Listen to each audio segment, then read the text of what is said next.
நம்முடைய லக்கி ஃபன்சிட்டி உரிமையாளர் ஐயா அவர்கள் பரிசு வழங்குகிறார். வாழ்த்துக்கள். அடுத்து வருகிறார் ஜீவனா. உங்களுடைய கை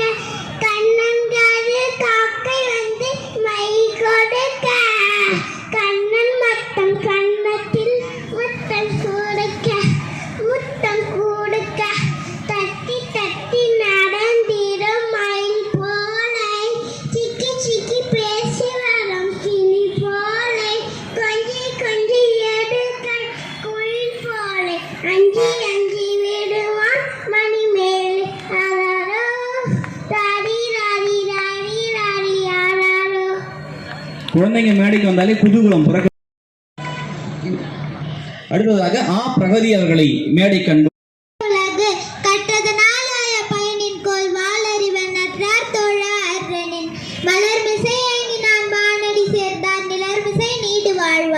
வேண்டுதல் வேண்டாமையிலா நடி சேர்ந்தார்க்கு யாண்டும் இடும்பையில பிறவி பெருங்கடல் நீந்துவர் நீந்தார் இறைவன் அடி சேராதார் துப்பார்க்கு துப்பாய துப்பாக்கி துப்பாக்கு துப்பாய தூவும் மழை அமிழ்தினும் மாற்ற இனிதே தம்மக்கள் சிறுகை அலாவிய குழல் இனிது யாழினிது என்ப தம்மக்கள் மல்லை சொல் கேளாதவர் தந்தை மகன் காற்றும் நன்றி இவை தந்தை என்னோற்றான் கொல்லெனச் சொல் ஈன்ற பொழுதின் பெரிதுவக்கும் தன் மகனை சான்றோன் என கேட்ட தாய் தந்தை மகன் காற்றும் நன்றி இவன் தந்தை என்னோற்றான் கொல்லெனச் சொல்.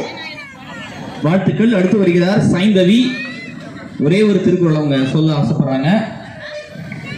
நிகழ்ச்சிக்கு வருகை தந்திருக்கக்கூடிய தமிழ் செம்மல் இன்றைக்கு முத்தமிழ் செல்வி என்ற ஒரு விருதினை இந்த மேடையில் இன்னும் சில மணி துளிகளில் பெறக்கூடியவர் மகரிஷி வித்யா மந்திர் பள்ளி.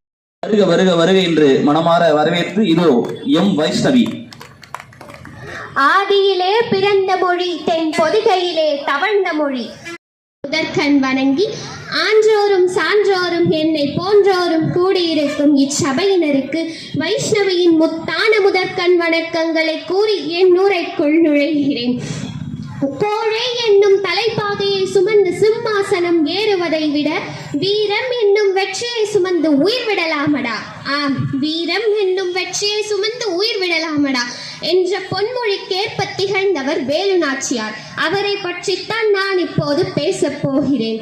அக்காட்டில் ஓடிக்கொண்டிருந்த புலியின் காலில் ஒரு கூரிய குத்துவால் செருகி நின்றது.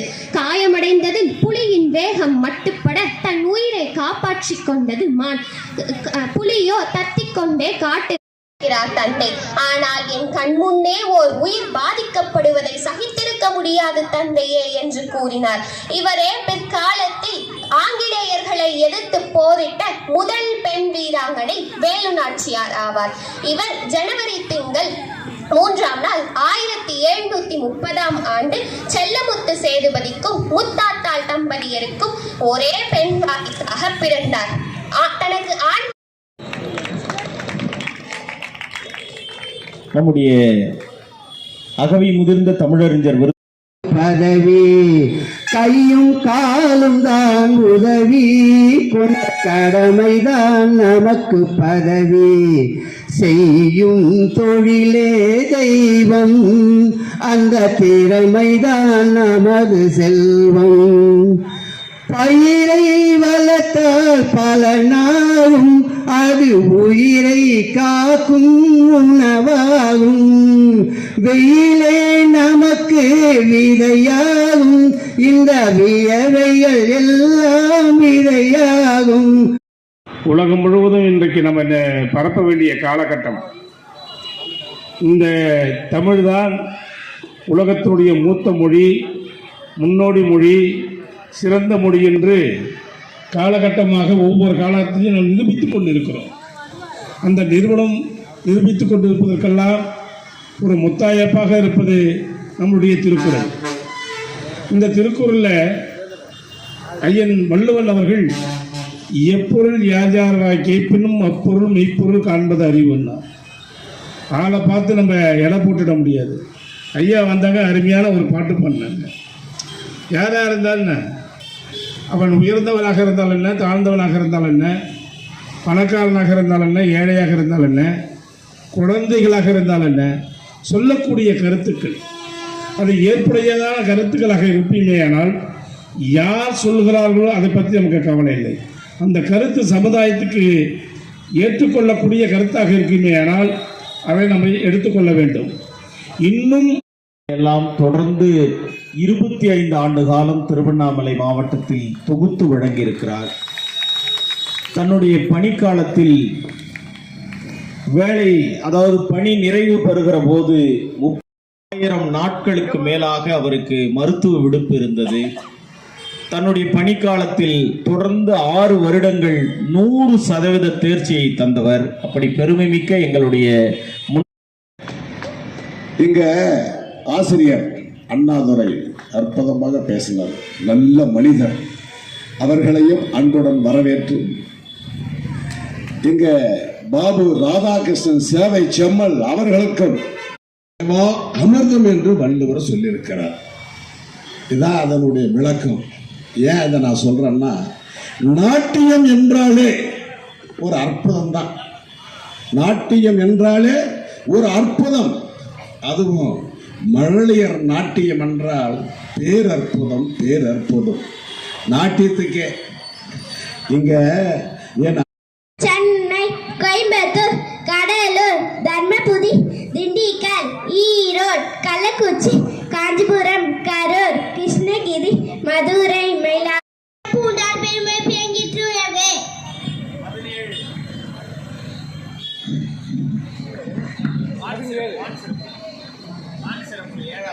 நெடுங்கடலும் தண்ணீர் குன்றம் தடி செய்தி சாதல்கள் ஆகியடி. ஒரு நம்பர் சொல்லுங்க. நம்பர்ல சொல்ல முடியாது. துப்பாக்கி துப்பாய துப்பாக்கி துப்பாக்கி துப்பாய தூமலை. 15. கொடுப்பதும் கெட்டார்க்கு சாவை மற்ற அங்கே அடுவதும் எல்லாம் மலை. 30. அந்த போமலை ஓய்க்கும் செந்தன்மை பூரலாம். உலகையே உயர்த்திய உன்னத திருக்குறள்.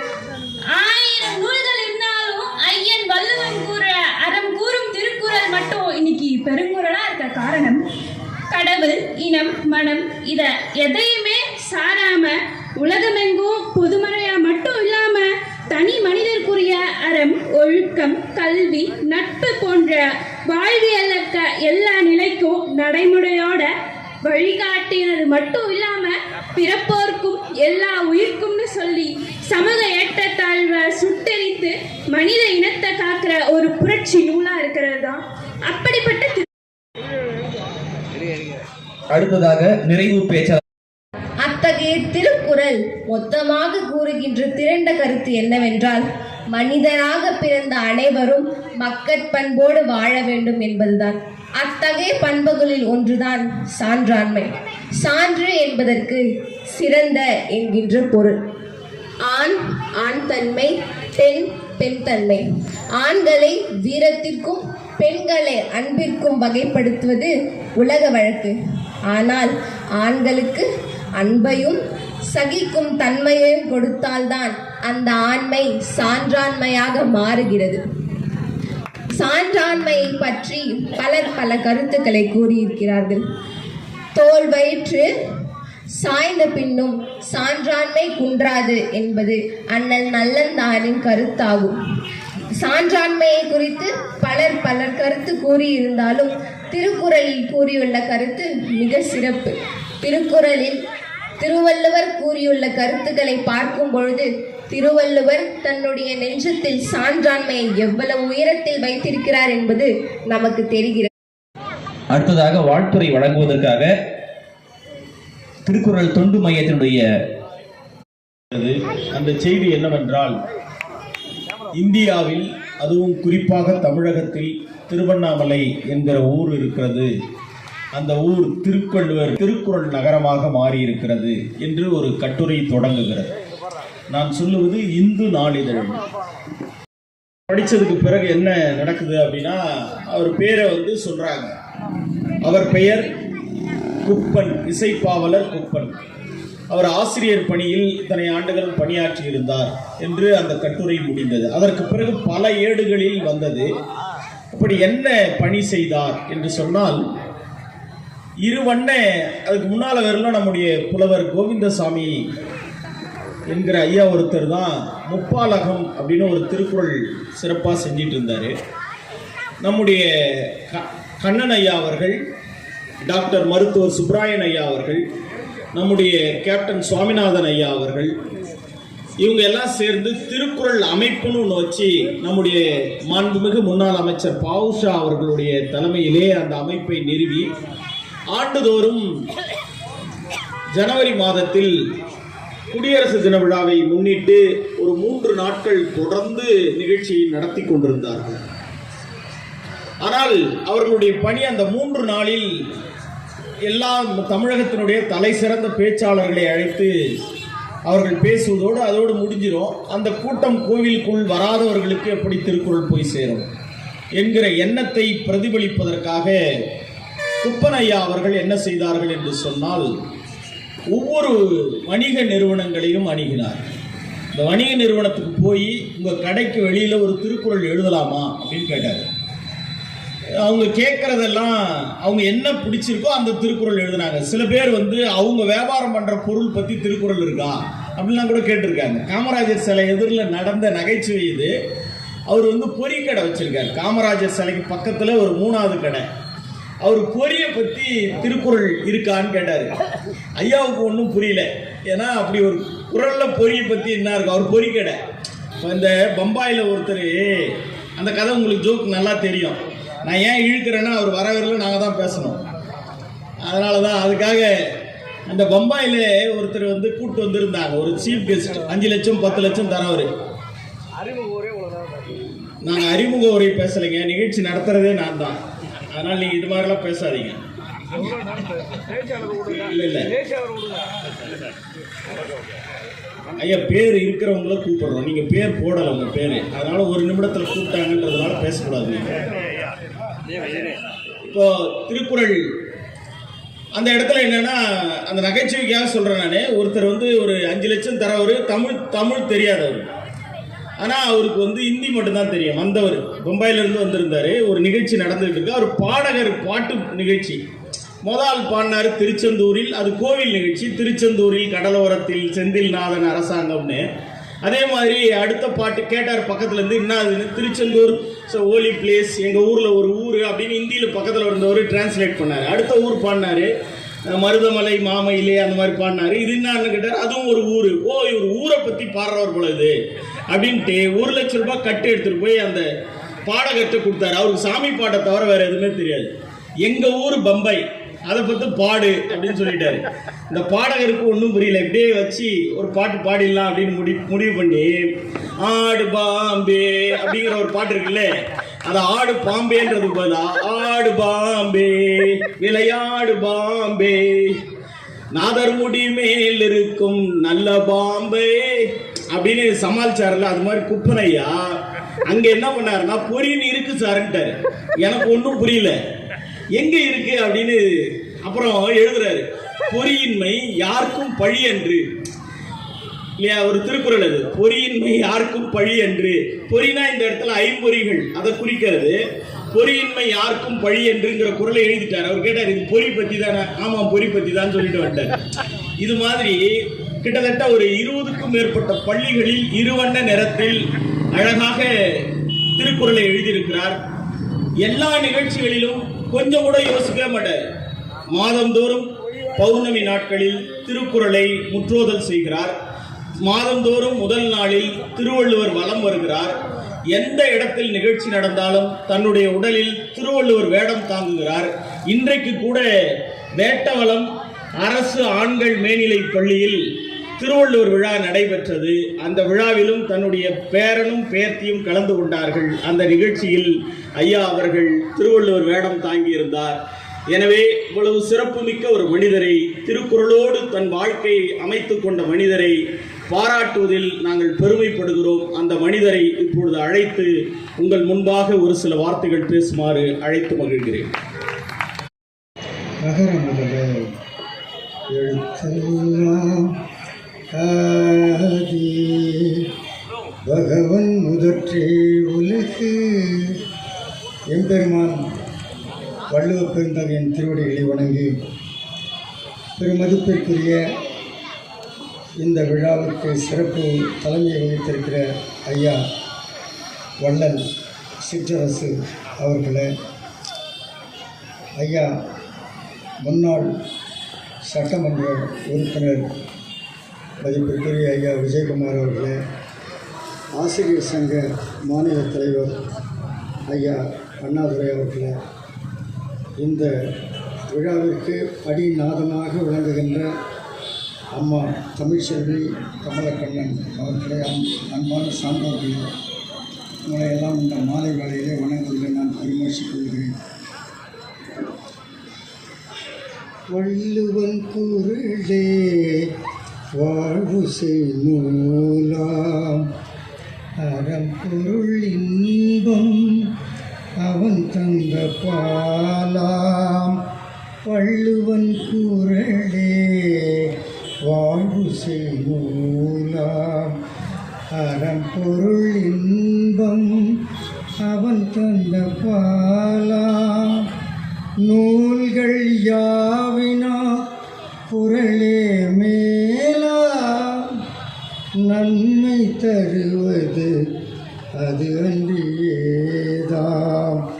வள்ளுவன் குரலே வாழ்வு செய்நூலாம்.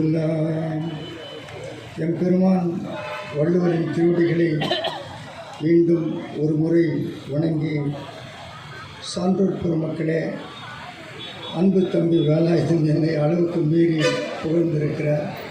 அதற்கெல்லாம் நான் பொருத்தமானவனா என்று எனக்கு தெரியவில்லை. தம்பியை நான் வணங்கி எல்லோரையும் வணங்கி மகிழ்கிறேன். காலத்தின் அருமைப்போது ஒரு குரல் சொல்லி முடிக்கலாம் என்று நான் விளைகிறேன். அருமை உடைத்தென்று அசாவாமை வேண்டாம், பெருமை முயற்சி தரும். இது என்னால் முடியாதுப்பா என்று சோர்வுறாமல் இருக்க வேண்டும் வள்ளுவர். ஏம்பா இந்த கடைக்கு கொஞ்சம் போய் இது வாங்கிட்டு வந்துடுறியாப்பா, வெயிலாக இருக்குது, நம்மளால் அதெல்லாம் முடியாது. என்னப்பா இந்த பாடம் ஒரு 10 நிமிஷத்தில் படித்து முடிச்சிடா, நமக்கு வராது, சுட்டு போட்டாலும் வராது.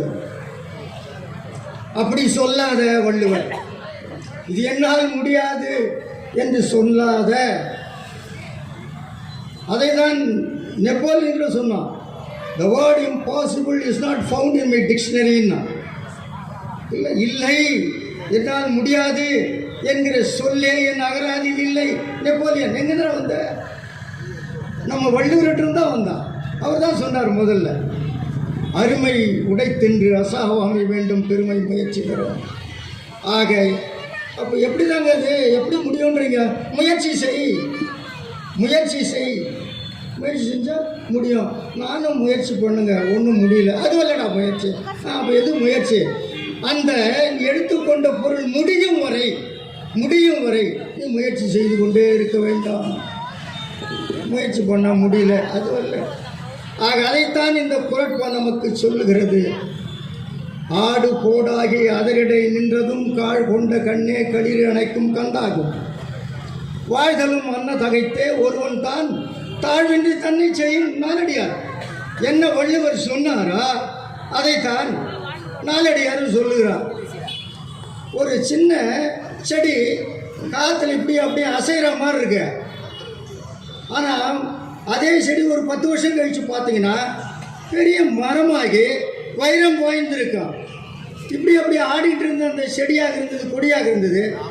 வைரம் பாய்ந்து மரமானால் ஒரு யானையை கூட கட்டுகின்ற தறியாக மாறும். அப்போ என்ன, முயற்சி இல்லைன்னா நீ கொடி மாதிரி தான் கிடப்ப. முயற்சி செய்தால், வைரம் பாய்ந்தால் நீ நல்ல மரமாகுவா, யானை கட்டுகிற தறியாக விளங்குவாயாக. குழந்தைகளை முயற்சி உடையவர்களாக இருக்க வேண்டும், முயற்சி உடையவர்களாக இருக்க வேண்டும். அதைத்தான் பா விஜய் கூட சொன்னார். வாழ்க்கை கவிதை வாசிப்போம், வானமளவு யோசிப்போம், முயற்சி என்ற ஒன்றை மட்டும் மூச்சு போல சுவாசிப்போம். லட்சம் கனவு கண்ணோடு, லட்சியங்கள் நெஞ்சோடு, உன்னை வெல்ல யாரும் இல்லை, உறுதியோடு போராடு. மனிதா உன் மனதை கீறி விதை போடு, மரமாகும் அவமானம் படுதோல்வி எல்லாமே உரமாகும். தோல்வியின்றி வரலாறா, துக்கம் என்ன என் தோழா, ஒரு முடிவிருந்தால் அது தெளிவிருந்தால் அந்த வானம் வசமாகும். குழந்தைகளே, வானம் வசமாகும், முயற்சி செய்யுங்கள். வாய்ப்புக்கு நன்றி, வணக்கம். மிக்க நன்றி ஐயா. அடுத்ததாக வாழ்த்துறை வழங்குவதற்காக அதே போல நிகழ்ச்சியினுடைய தொடக்கத்தில் சிலம்பம் சுற்றிய அந்த மாணவனுக்கான பரிசினை பாவலர் சு வேலாயுதம் ஐயா அவர்கள் பெற்றுக்கொள்ளுமாறு அன்போடு கேட்டுக்கொள்கிறோம். இள சஞ்ச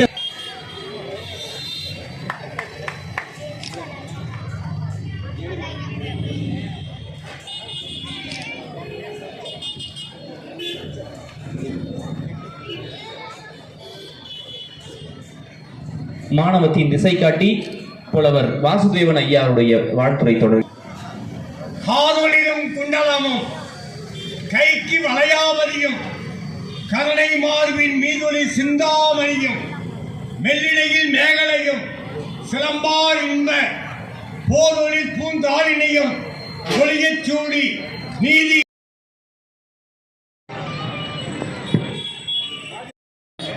கேலண்டரை வழங்கி சிறப்பு செய்கிறார்கள். பயனாடை அணிவித்து சிறப்பு செய்கிறார் நம்முடைய ஐயா அவர்கள்.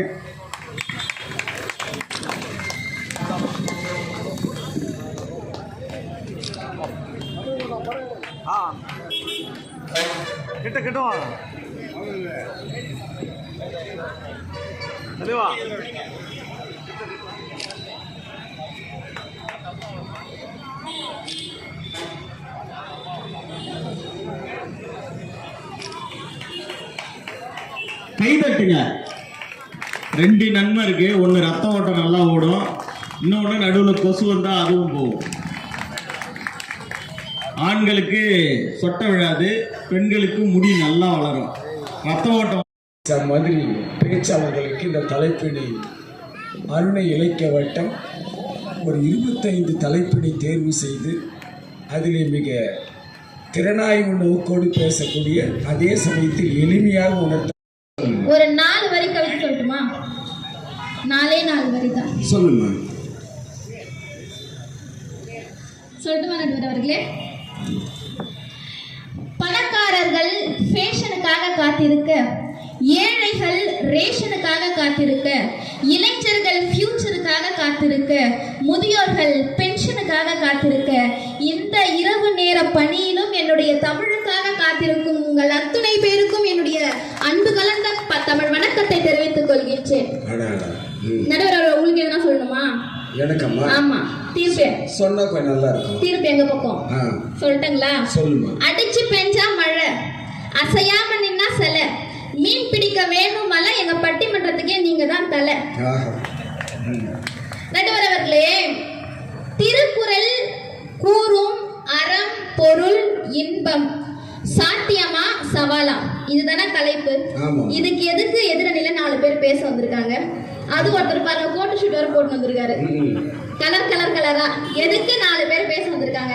நான் ஆணித்தரமா சொல்லுவேன் நடுவர் அவர்களே, சவால் தான். ஏன் தெரியுமா? சுனாமி பேரலை எப்படிப்பட்ட ஒரு பேரலைன்னு நமக்கு தெரியும். அந்த சுனாமி பேரலை பல அடுக்கு கட்டிட மாடி வீடுகளை தூள் தூள் ஆக்கியச்சு.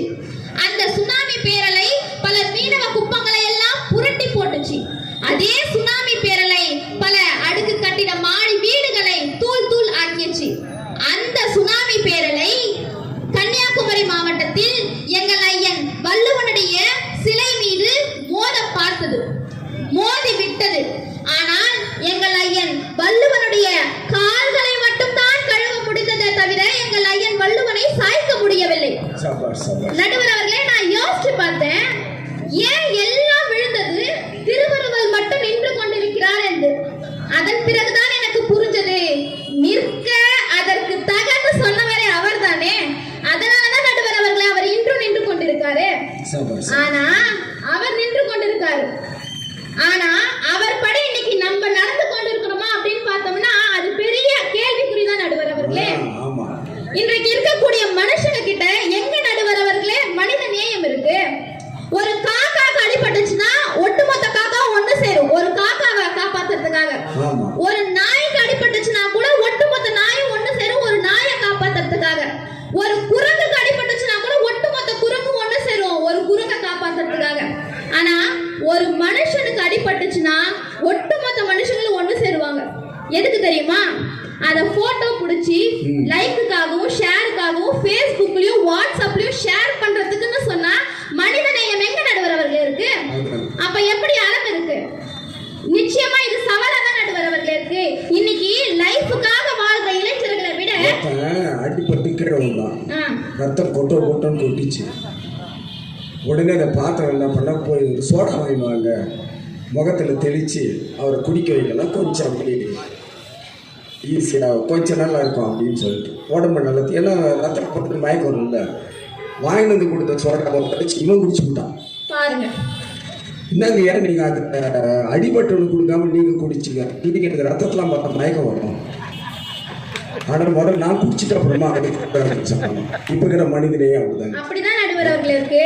லைஃபுக்காக வாழ்ற இளைஞர்களை விட இன்னைக்கு லைஃபுக்காக வாழ்றவங்க தான் நடுவர் அவர்கள் அதிகமா இருக்காங்க. இப்படிப்பட்ட மனிதர்கள் கிட்ட எப்படி மனித நேயம் இருக்குன்னு எதிரணில இருந்து பேச வந்திருக்காங்க? நிச்சயமா கிடையாது நடுவர் அவர்களே. தமிழுக்கு எது அடையாளம், தமிழனுக்கு எது அடையாளம், தமிழ்நாட்டிற்கு எது அடையாளம்னு மகாகவி அழகாக சொல்லியிருப்பாரு. கல்வியில் சிறந்த தமிழ்நாடுன்னு சொல்லியிருப்பாரு. அடுத்த வரி அழகா சொல்லியிருப்பாரு பாருங்க, புகழ் கம்பன் பிறந்த தமிழ்நாடு, வள்ளுவன் தன்னை உலகினிற்கே தந்து வான்புகழ் கொண்ட தமிழ்நாடு, நெஞ்சை எல்லும் சிலப்பதிகாரம் என்றோர் மணியாரம் படைத்த தமிழ்நாடுன்னு சொல்லியிருப்பாரு. எனக்கு என்ன சந்தேகம்னா, பாரதியார் முதல்ல ஏன் கம்பனை வச்சுட்டு இரண்டாவதாக வள்ளுவனை வச்சுட்டு மூன்றாவதாக இளங்கோவடிகளை வச்சார் நடுவர் அவர்களே? அப்படி இல்லை நடுவர் அவர்களே. கம்பனும் இளங்கோவடிகளும் தராசு தட்டு போன்றவர்கள். நடுவில் இருக்கும் முள்ளாக திருவள்ளுவர் இருந்ததால் தான் இரண்டாவதாக திருவள்ளுவரை வைத்து இவர்கள் இரண்டு பேரையும் பேலன்ஸ் பண்ண வச்சிருந்தார். அப்போ தமிழ்நாடு கல்வியில் சிறந்த தமிழ்நாடு மகாகவி சொல்றாரு. இதையே தான் வள்ளுவர் அன்றைக்கே சொல்லியிருந்தார், கற்கை நன்றே கற்கை நன்றே பிச்சை புகினும் கற்கை நன்றே சொன்னார் நடுவர் அவர்களே. ஆனா இன்னைக்கு இருக்கக்கூடிய மாணவர்கள் கல்வி மீது அவ்வளவு ஆர்வமா இருக்காங்களான்னு பார்த்தா நிச்சயம் கிடையாது நடுவர் அவர்களே. அன்னைக்கு பாரதியார் பாடினாரு, காலை எழுந்தவுடன் படிப்பு, பின்பு கழிவு கொடுக்கும் நல்ல பாட்டு, மாலை முழுவதும் விளையாட்டு என்று வழக்கப்படுத்திக் கொள்ளு பாப்பான்னு பாடினார். இன்னைக்கு இருக்கக்கூடிய பிள்ளைகளை பார்த்தா பாரதியார் எப்படி தெரியுமா பாடியிருப்பாரு? காலை எழுந்தவுடன் ஃபேஸ்புக், பின்பு கனிவு கொடுக்கும் நல்ல ட்விட்டர், மாலை முழுவதும் சாட்டிங் என்று வழக்கப்படுத்திக் கொள்ளு பாப்பான்னு பாடியிருப்பார் நடுவர் அவர்களே. இது ஏன் தெரியுமா இந்த பிரச்சனை வந்தது? பிள்ளைகள் எல்லாம் பிள்ளைகளாக இருந்த போது எந்த பிரச்சனையும் இல்லை. இந்த பிள்ளைகள் எல்லாம் எப்போ பிள்ளைகளாவா மாறினாங்களோ அதனாலதான் நடுவர் அவர்களே பிரச்சனை வந்தது.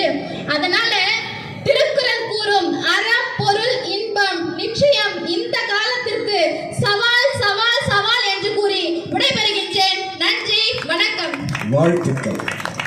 முடிமேல் தாரன்றோ பாமுறை தேர் வள்ளுவர் முப்பால் என்று வள்ளுவரின் பாதங்களை தொட்டு வணங்கி இந்த அருமையான ஒரு நிகழ்விற்கு எனக்கு பேச வாய்ப்பளித்த அத்துணை ஆன்றோர் சான்றோர் பெருமக்களுக்கும் என்னுடைய பணிவு கலந்த இனிய தமிழ் மாலை வணக்கங்கள். ஐயா அனுவக்கா ரொம்ப சிறப்பா பேசினாங்க. சவாலே சவாலே சவாலே, வார்த்தையிலிருந்து வர எல்லா வார்த்தையுமே சவாலா தான் விழுந்துச்சு. அதுவும் அனுவக்கா ஒரு டைலாக் சொன்னாங்க, லைஃபுக்காக வாழ்றவங்களை விட இன்னைக்கு லைக்குக்காக வாழ்றவங்க தான் ரொம்ப அதிகம். அக்கா லைஃபுக்காக வாழ்றவங்க விட லைக்குக்காக வாழ்றவங்க பேசியிருப்பாங்க போல. அதுல அவங்க ஒரு முக்கியமான ஒரு விஷயத்தை கண்டிப்பா பார்க்காம விட்டுருக்காங்க. அக்கா வந்து பேசும்போது சொன்னாங்க, இன்னைக்கு என்றைக்கு மனித நேயம் இருக்கிறது, இன்னைக்கு ஒருத்தர் கார்ல ஆக்சிடென்ட் ஆகி விழுந்தா கூட அதுல ஒரு லைக்காக வீடியோ எடுக்கிறவங்க தான் இருக்காங்க. நான் ஒரே ஒரு செய்தி இங்க சொல்றேன், இங்க இருக்க பாதி பேருக்கு அது தெரிஞ்சிருக்கும். சமீபத்தில் நடந்த ஒரு விஷயம், பிளிங்கிட் அப்படின்ற ஒரு ஆன்லைன் செயலி இருக்கிறது. அதுல வந்து நீங்க ஒரு பொருளை ஆர்டர் செய்தீங்கன்னா ஒரு 5 நிமிஷத்துல உங்களுக்கு அந்த பொருள் உங்க வீடை தேடி வந்துடும். அந்த மாதிரி சென்னையில் இருக்கக்கூடிய ஒரு பெண், தனியாக ஒரு விடுதியில தங்கி படிக்கக்கூடிய ஒரு பெண், தனக்கு ஒரு பொருள் வேணும்னு ஆர்டர் செய்யறாங்க. அந்த பொருளை வந்து துணை சபாநாயகர் அவர்கள் வருகை தந்து கொண்டிருக்கிறார். இந்த திருக்குறள் சமுதாயத்தை மறவாத வகையிலே, ஏனென்றால் அவர் நிறுவிய சிலை அவருக்குத்தான் பெருமை என்று சொல்லும் விதமாக இது விழா மேடை நோக்கி வருகை தந்து கொண்டிருக்கக்கூடிய அவர்களை உள்ளன்போடு வருக வருக என்று வரவேற்பதில் மிகுந்த மகிழ்ச்சி அடைகின்றோம்.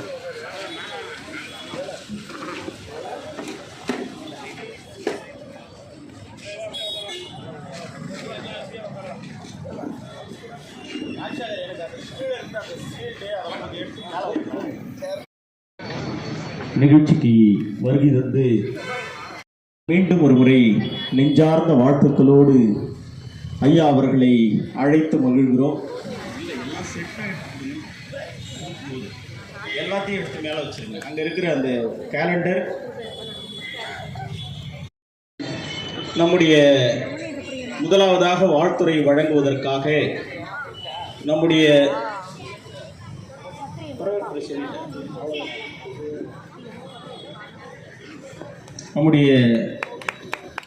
மேனாள் சட்டமன்ற உறுப்பினர், போலூர் தொகுதி தமிழ்நாடு காந்தி பேரவையினுடைய நிறுவன தலைவர், நம்முடைய ப. சிதம்பரம் ஐயா அவர்களுடைய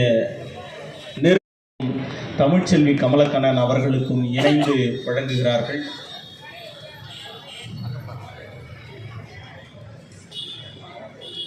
நம்முடைய உள்ளே வச்சு அந்த நிகழ்ச்சியை நடத்தினார். இன்னும் நிறைய அவரை பத்தி சொல்லிட்டே இருக்கலாம். எனக்கெல்லாம் என்னன்னா முத ஒரு புக்கு பரிசு வாங்கினது வந்து நான் காதர் ஐயா கையில, அது பள்ளிக்கூடத்துல திருக்குறள் ஒழுங்கா சொன்னன்றதுக்காக. என் பேச்சு இப்ப நிறைய பேருக்கு சத்திய சோதனையா இருக்கு.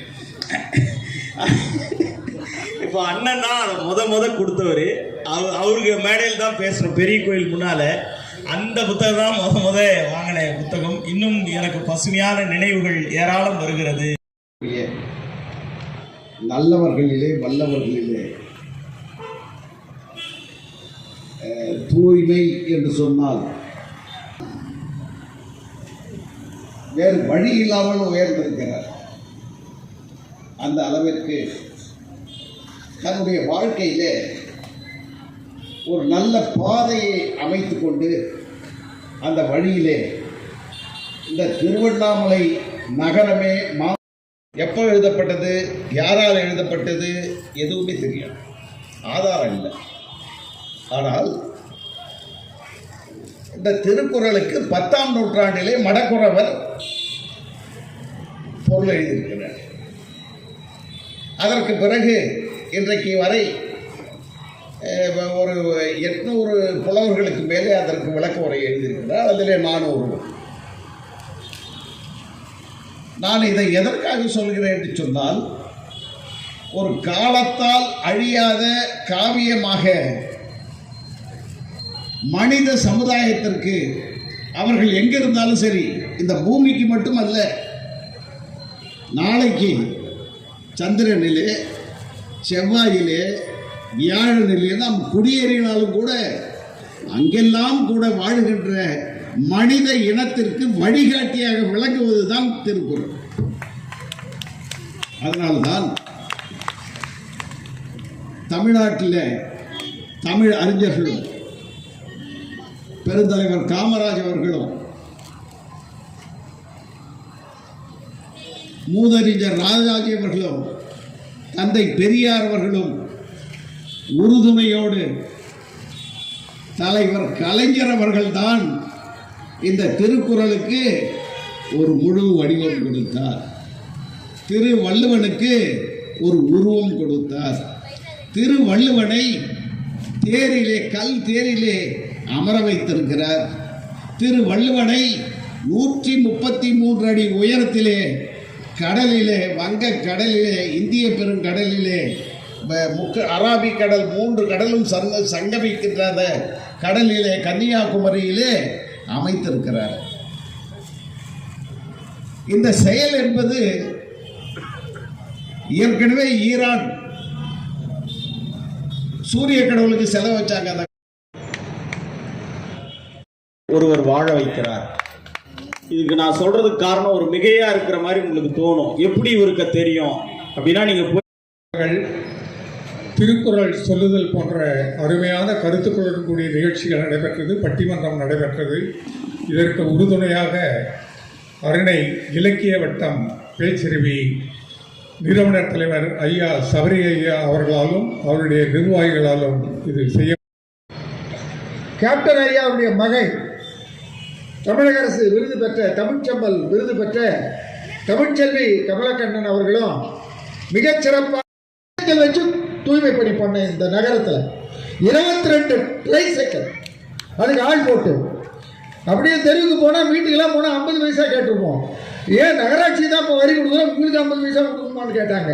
அப்படின்ற நிலையில் சைனாவுக்கு எடுத்து இந்தியாவிலே டஸ்ட்பின் கட்டிக்கின்னு மக்கும் குப்பையை பச்சை குடியில் போடணும், மக்காத குடி சிவப்பு குடியில் போடணும், திடக்கழிவு மேலாண்மை 25 வருஷத்துக்கு முன்னே அதை தொடங்கி வச்சவர். அது மட்டுமல்ல, 2.5 லட்சம் மரக்கன் நட்டு 2002 தமிழக அரசு விருது பெற்றோம். அந்த நேரத்தில் ஐயா அவர்கள் ஒரு வேண்டுகோள் வச்சோம், இப்போ இருக்கிற படி இருக்கட்டும், இன்னொரு படி போட்டு அது சரி பண்ணிட்டா சரி. ஒரே ஒரு வேண்டுகோள் ஐயா, இது மட்டும் பண்ணால் போதும். ஆகவே இப்படிப்பட்ட நிலையில் நல்லா தெரிஞ்சுங்க, ஆசிரியர் கோட்டை தமிழக அரசு மூலியமாக ஒரு அழுத்தம் கொடுத்தா மத்திய அரசாங்கத்துக்கு இந்த திருக்குறள் தேசிய நூலாக வருமா வராதா? இதுதான் சரியான நேரம். ஆகவே இந்த அழுத்தம் கொடுத்ததுக்கு அனைவரும் எங்க ஒன்னாலும் புறப்பட்டு நம்ம போகலாம். என்ன ஐயா அவருக்கு வழிகாட்டுதல கொஞ்சம் பார்க்கவும் முதலமைச்சர் ஐயா அவர்கிட்ட சொல்லி இதுதான் சரியான நேரம் மத்திய அரசுக்கு. ஆகவே இப்படிப்பட்ட நிலையில இது வந்தால் இந்த தமிழுக்கும் திருவள்ளுவருக்கும் திருக்குறளுக்கும் மிகச்சிறந்த, ஏன் தமிழ் சமுதாயத்துக்கு மிகப்பெரிய பெருமை என்று சொல்லி வாய்ப்புக்கு நன்றி. போலூர் முன்னாள் சட்டமன்ற உறுப்பினர், காந்தி பேரவைத் தலைவர், அருமை நண்பர் PS விஜயகுமார் அவர்களே,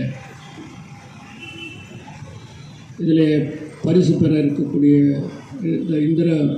இந்திரராஜன் அவர்களே, மல்லன் சின்ராஜ் அவர்களே, மற்றும் வேலாயுதம் அவர்களே, வெங்கடேசன் அவர்களே, கவிஞர் வெங்கடேசன், விருது பெறக்கூடிய கவிஞர் வெங்கடேசன் அவர்களே, திருமதி அனிதா ராம் அவர்களே, பிரபாகரன் திருக்குறள் நினைவாளர்களே, பொன் இளமொழி தெய்வ திருவள்ளுவர் நினைவு ஷாகிர் இலக்கிய செல்வன், சாதனா இலக்கிய செல்வி மற்றும் சபரி அவர்களே, இந்த நிகழ்ச்சியை கலந்து கொண்டிருக்கின்ற திருக்குறள் சமுதாயத்துடைய உறுப்பினர்களே, பெரியோர், இங்கே மறைந்த கேப்டன் சாமிநாதன் அவர்களை பற்றி நினைவுகளை நம்முடைய போலூர் முன்னாள் சட்டமன்ற உறுப்பினர் அவர்களும் நம்முடைய இந்திரராஜன் அவர்களும் இங்கே விளக்கமாக எடுத்து சொன்னார்கள். அதாவது எல்லா ஊர்லேயுமே திருவள்ளுவர் சிலை இருக்குது, ஆனால் இந்த போல் அழகான சிலை இருக்குதுன்னா இது திருவண்ணாமலையில் மட்டும்தான் என்பதை நான் இந்த நேரத்தில் தெரிவித்துக் கொள்ள கடமைப்பட்டிருக்கிறேன். இங்கே மறைந்த முன்னாள் நகரமன்ற தலைவர், அதே போல் நாடாளுமன்ற உறுப்பினர், சட்டமன்ற உறுப்பினர் குருகே அவர்களும், அதே போல் நம்முடைய டாக்டர் சுப்ராயன் அவர்களும், கேப்டன் சாமிநாதன் அவர்களும் எல்லாம் இணைந்து இந்த இடத்துல இந்த சிலை நிறுவ வேண்டும் என்று கேட்டு நான் முதலமைச்சர் அவர்கள், தலைவர் கலைஞர் அவர்களிடம் இந்த இடத்துல சிலை நிறுவுவதற்கு அனுமதியை பெற்று தந்த பணியை தான் நான் செய்தேன்.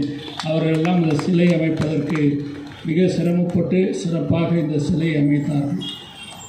தமிழக முதல்வர் தலைவர் கலைஞர் அவர்கள் திருவள்ளுவர் மேலும் திருக்குறள் மேலும் எந்த அளவிற்கு அன்பு கொண்டிருக்கிறார் என்பதை அவருடைய ஒவ்வொரு செய்கையும் இங்கே பேசிய நம்முடைய சுந்தரராஜன் அவர்கள் சொல்லும்பொழுது சொன்னதைப் போல, நம்முடைய போலூர் சட்டமன்ற உறுப்பினர் சொன்னது போல, இன்றைக்கி கன்னியாகுமரியில் 133 அடியிலே ஒரு தமிழ் புலவருக்கு உலகத்திலேயே சிலை வைக்கப்பட்டிருக்கிறது என்றால் அது நம்முடைய தமிழ்நாட்டில் தான். வேறு எந்த நாட்டிலையும் ஒரு தமிழ் புலவருக்கு இப்படிப்பட்ட சிலை 133 அடியில் வைக்கப்படவில்லை.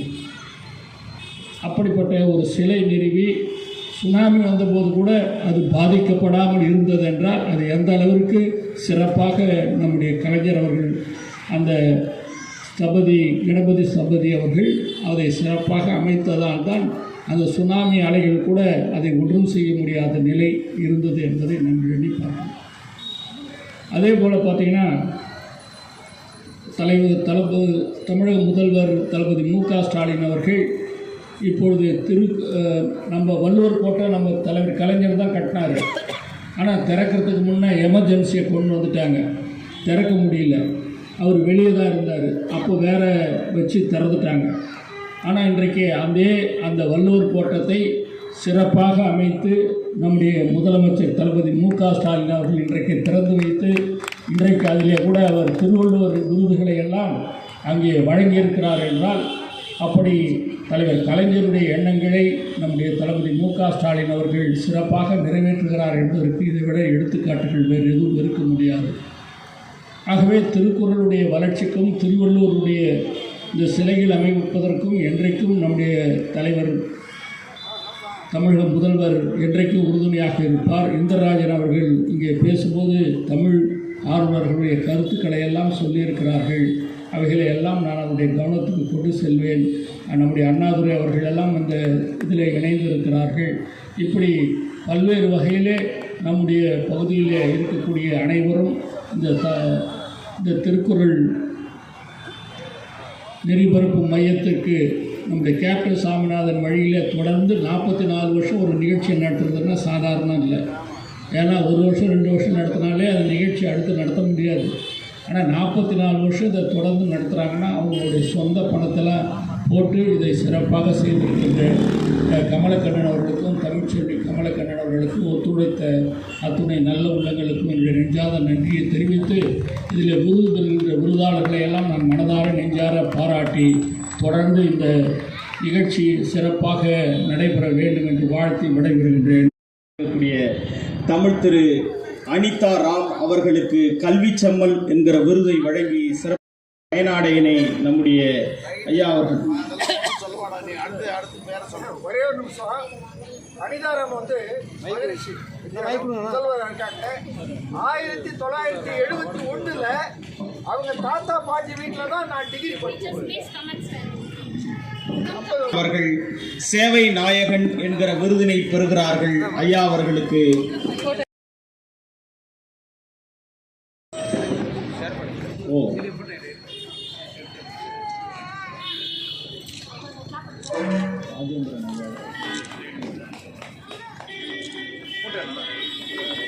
இன்றைக்கு நடைபெற்ற மழலைகளின் நானாட்டிய நிகழ்ச்சியில் குழந்தைகளை எல்லாம் ஊக்குவித்து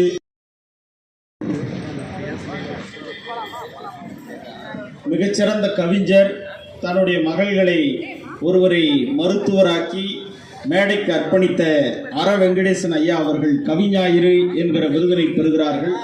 உலகில் ஏற்றமிழ் நாயகனாகவும் மருத்துவத்துறையில் மருத்துவ செம்மலாகவும் திகழ்ந்து இன்றைக்கு இந்தியா முழுக்க இருக்கிற மருத்துவர்களை ஒருங்கிணைத்து மருத்துவ சங்கத்தினுடைய மாநில பொறுப்பாளராக உயர்ந்திருக்கக்கூடிய எங்களுடைய மாணவர் மருத்துவர் அருணி மருத்துவக் கல்லூரி ஏராளமான நூல்களை எழுதி திருவண்ணாமலை மாவட்டத்திற்கு சிறப்பு சேர்த்தவரும், இலக்கிய உலகில் எழுத்து பேச்சு என அனைத்து தளத்திலும் சிறப்பாக இயங்கிக் கொண்டிருப்பவரும், தமிழக அரசின் ஒரு மிக முக்கிய விருதை இன்னும் சில நாட்களில் பெற இருப்பவரும் கவிஞர்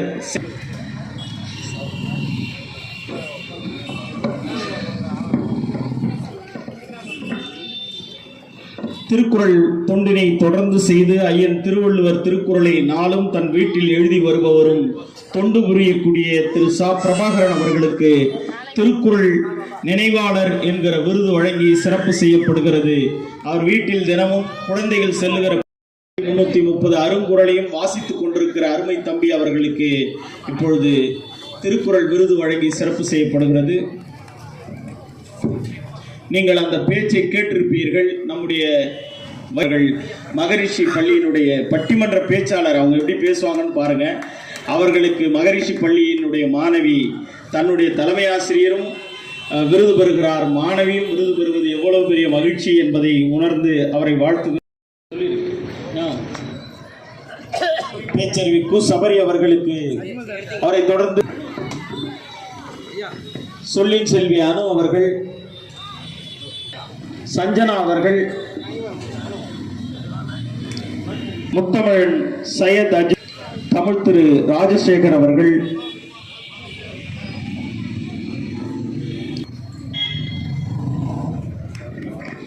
காலை முதல் நிகழ்ச்சி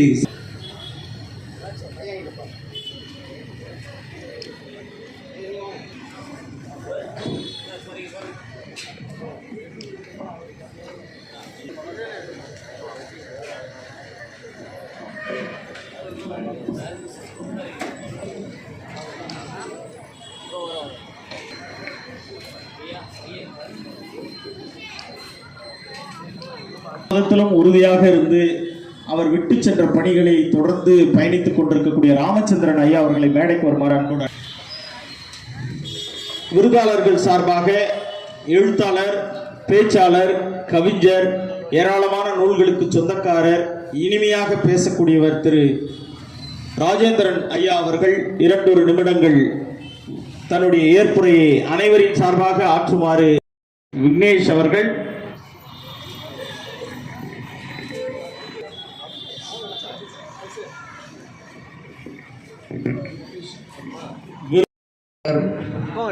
முன்னாள் அமைச்சர், இன்றைய தமிழக சட்டப்பேரவையின் துணை சபாநாயகர், எங்களின் மனித நேயம் அந்த பிளிங்கிட் ஊழியரின் வழியாக அந்த பெண்ணிடம் சென்றிருக்குன்னா, இன்னைக்கு அந்த இன்ஸ்டாகிராம் பதிவு கீழே போனீங்கன்னா எல்லாரும் சொல்லுவாங்க, இறைவனே அந்த ஊழியருடைய வடிவத்துல வந்து உங்களை காப்பாத்திருக்காங்கன்னு. இந்த இடத்துல இருக்கிறது நம்முடைய வள்ளுவர் கூறிய மனிதநேய மையம். எனக்கு இன்னொரு விஷயம் தோணுச்சு. நம்முடைய வள்ளுவர் எழுதிய புத்தகத்தை என்றைக்குமே அழியக்கூடாது என்பதற்காக திருக்குறளையும் பைபிளையும் அத்தகைய ஒரு புனிதமான பெட்டியில் வைத்து என்றைக்கும் அழியக்கூடாது என்று நினைக்கிறார்கள்.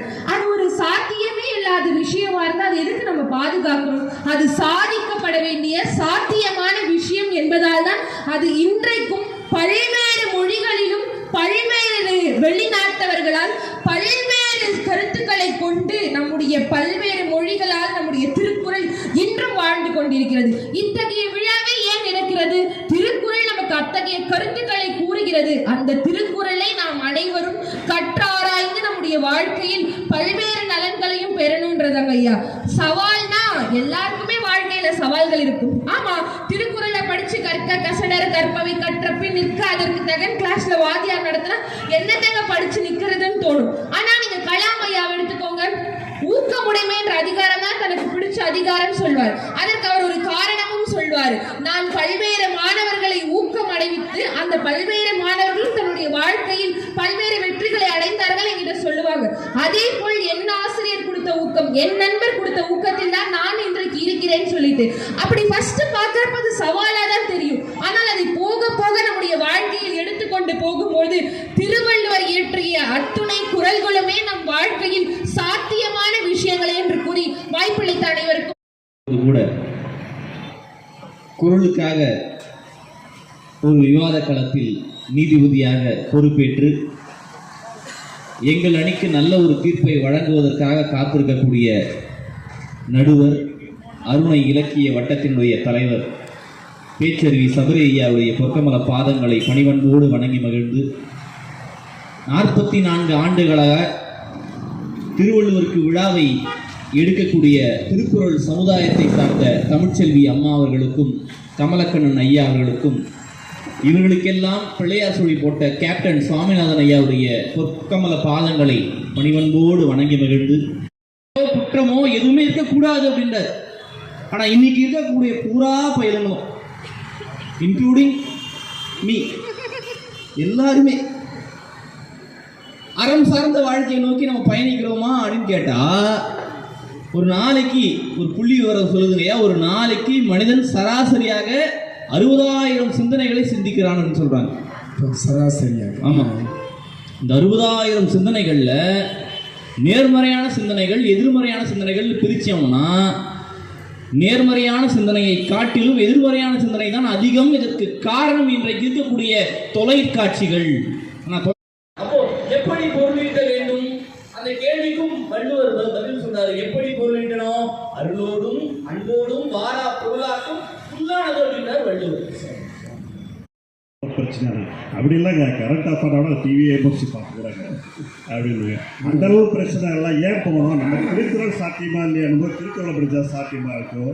அதுக்கடுத்தது சபரி அவர்கள் நடுவரையாக பொய் சொல்லிட்டு போகிறாரு அப்படின்னு சொல்லிட்டு அது ஒரு குற்றச்சாட்டாக சொல்கிறாரு.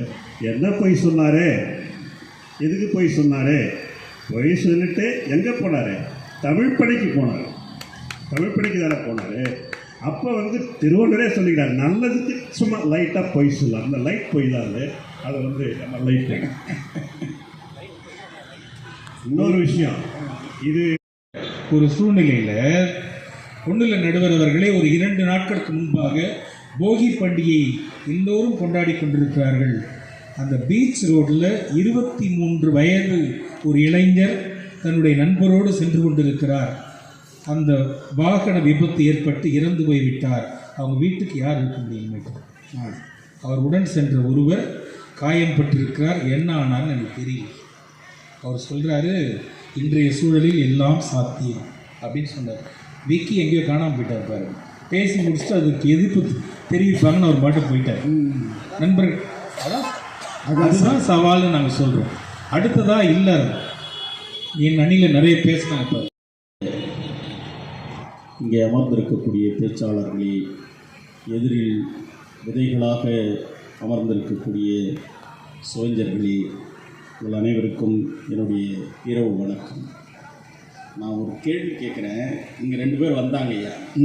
வந்த உடனே தலைப்பு என்னன்னு கேட்டாங்க. திருக்குறள் சாத்தியமா சாத்தியம் இல்லையான்னாங்க. சாத்தியம் இல்லைன்னு பேசுகிறதுக்கு 4 பேர் இருக்காங்கன்னா இது உருப்பிடுமாதுங்க. நாங்கள் கேட்கலன்னு கூட்டம் போனதுக்கு காரணம் அந்த 4 பேர் தான். ஒன்று சரி, போனது ஒரு ஆள் பாண்டிச்சேரி, பேர் சொல்லணுமா? சங்கர். போனது பாண்டிச்சேரி. 10:30 9:30ன்னு சொன்னது யார்? பாண்டிச்சேரி. அவர் எங்கே போனார்? பாண்டிச்சேரி. தைரியமாக மாற்றி சொன்னது யார்? அவர் எப்படிங்கிறாருன்னு இப்பயே தெரிஞ்சிருச்சு. பொங்கலை கொண்டாட ஆரம்பித்தார். ஒன்று சரி. அடுத்து ஒருத்தர் அவர் தான் அனுப்புனார் இல்லை 50,000 கிடைக்குன்ட்டு. அது பேராசு தானே. அடுத்து ஒரு விழிப்புணர்வு வந்துச்சு இல்லை, ஐயோ இதெல்லாம் கொடுத்தா போயிடும்னு வந்துச்சு இல்லை. அஜ்மல் காசு இழக்கலை, சும்மா சொன்னார். நாங்கள் போயிடுச்சு இல்லை, யாருக்கும் போகல. நாங்கள் சைபர் கிரைம் கவிதா மேடம் என்னோடய ஃப்ரெண்டு. இன்னைக்கு என்ன நடக்குதுன்னு எங்களுக்கு தெரியும். அதனால் போகல இல்லை, பணம் போகல.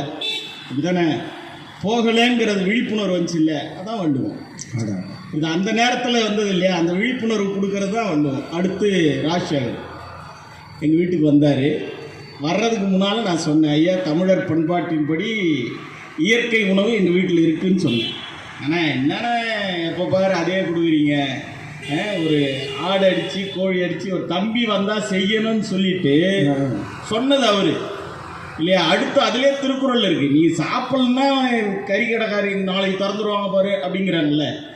யாருமே வாங்கலைங்க, யாரும் வாங்கலை. அது இருக்குமா? அதான் திருவள்ளுவர்னு சொல்கிறாரு. சரி, அடுத்து இன்னொரு விஷயம் சொல்கிறாரு. நம்ம இந்த நிறைய பேர் சொல்லிட்டு இருந்தது எல்லாத்துக்குமே எனக்கு பதில் சொல்லணும். பிளாக் பண்ணுறாங்க, கல்யாணம் ஆயிடுச்சு பிளாக் பண்ணுறாங்க, சண்டை வந்துருச்சுன்னா யார்? அஜ்மல். இவருக்கு எப்படி தெரியும்? இவருக்கு எப்படி கல்யாணம் ஆகலை எப்படி தெரியும்? சரி, கல்யாணம் ஆனவங்க சொல்லியிருக்கிறாங்க, ரகசிய திருமணம் தான் பண்ணியிருக்காரா இல்லையே. கல்யாணம் ஆனவங்க பிளாக் பண்ணுறாங்க, இவருக்கு எப்படி தெரியும்ன்ற.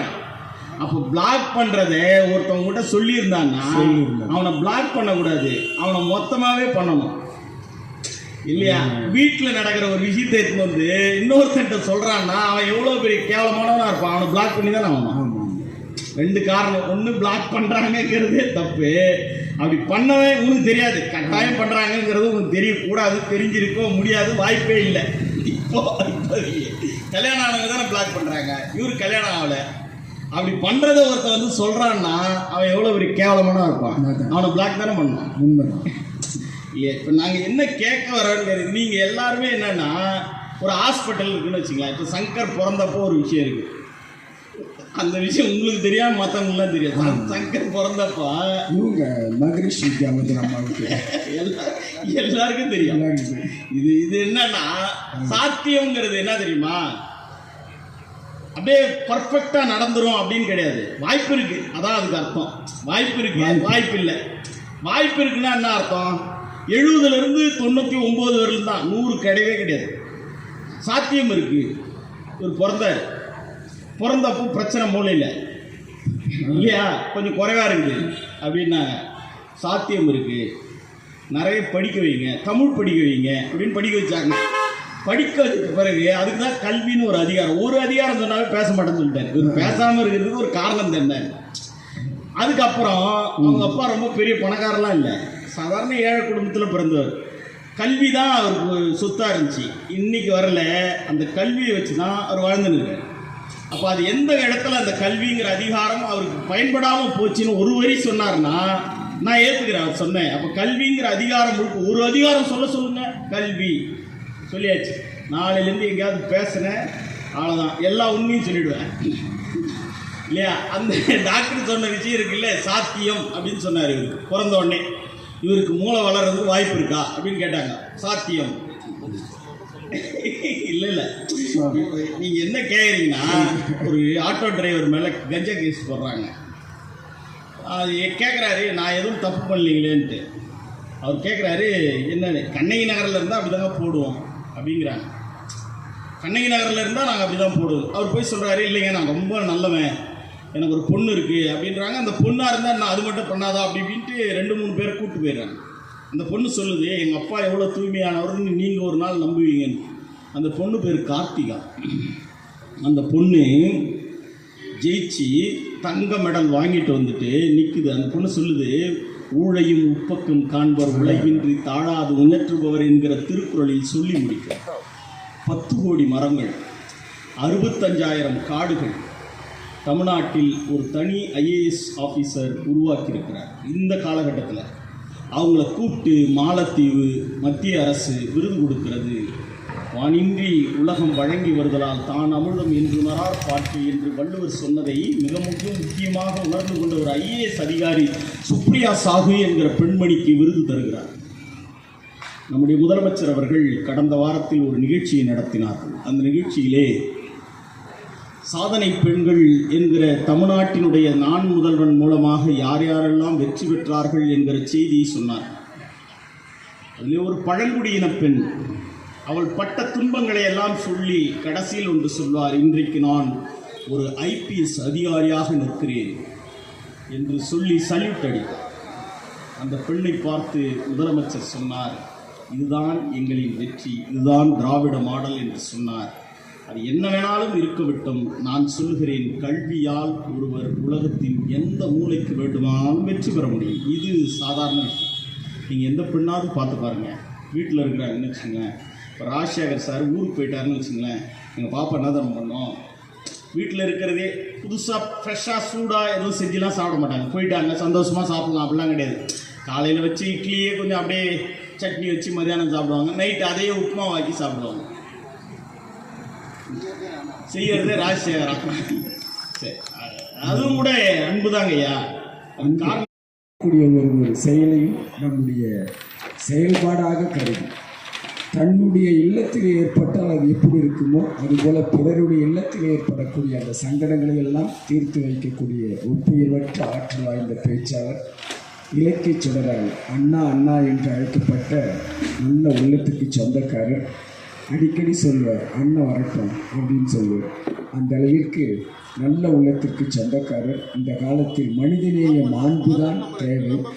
அந்த மனிதநேய மாண்பை நாம் சவாலாக ஏற்றுக்கொண்டு அது சாத்தியப்படுத்தினால் இந்த உலகம் அமைதி தவழும் பூங்காவாக மாறி அறிவினால் ஆகுவதுண்டு பிரிதி நோய் தன்னோய் போல் போற்றாக்க. சபரி என்ன படிச்சிருக்கிறார்? நான் எம்ஏ பிஎட் எத்தனை வருஷமாக பணி செஞ்சேன்? ஒரு 40 வருஷம் பணி செஞ்சேன். அதுவெல்லாம் பெருமை அல்ல. எத்தனை பேருக்கு நீ உதவிகரமாக இருந்தாய் என்பதுதான் உனக்கு பெருமை என்பதை இந்த நேரத்திலே அறிவினால் ஆகுவதென்று பிரிதில் பிறருடைய துன்பத்தை தன் துன்பமாக எவன் கருதவில்லையோ அவனுடைய அறிவு என்பது பயன்படாத அறிவு என்று வள்ளுவர் சொல்கிறார். அந்த அறிவினை பெற வேண்டும் என்று சொன்னால் நாம் எல்லாம் எந்த தருணத்திலும் சவாலாக ஏற்றுக்கொண்டு அதை சாத்தியப்படுத்தி வாழ்கின்ற பொழுது திருவள்ளுவனுடைய அறம் பொருள் இன்பம் என்று சொல்லக்கூடிய மூன்றும் மிக சரியான வழியிலே நேர்கோட்டு பாதையில் செல்லும் என்று கூறி இந்த பட்டிமண்டபத்தை 2 வரி தீர்ப்பாகவே மாற்றிக்கொள்கின்றோம். சவாலும் சாத்தியமும் முக்கியம். ஏன்னா எந்த ஒரு செயலை நாம் செய்யும்போது சேலஞ்சு முக்கியம். அதை சவாலாக எடுத்துக்கினா தான் அதை நம்ம சாத்தியப்படுத்த முடியும். சாத்தியப்படுத்தி சவால் பண்ண முடியும். ஆக ஒவ்வொரு செயல்பாட்டையும் நாம் சவாலாக ஏற்றுக்கொண்டு அது சாத்தியப்படுத்துகின்ற பொழுதுதான் வாழ்க்கை ஒளிமயமான எதிர்காலத்தை நோக்கி செல்லும் என்பதை கூறி சவாலே என்று சொல்லி அதை சாத்தியப்படுத்துவோம் என்று கூறி நல்லதொரு வாய்ப்புக்கு நன்றி விடைபெறுகின்றோம். நன்றி, வணக்கம்.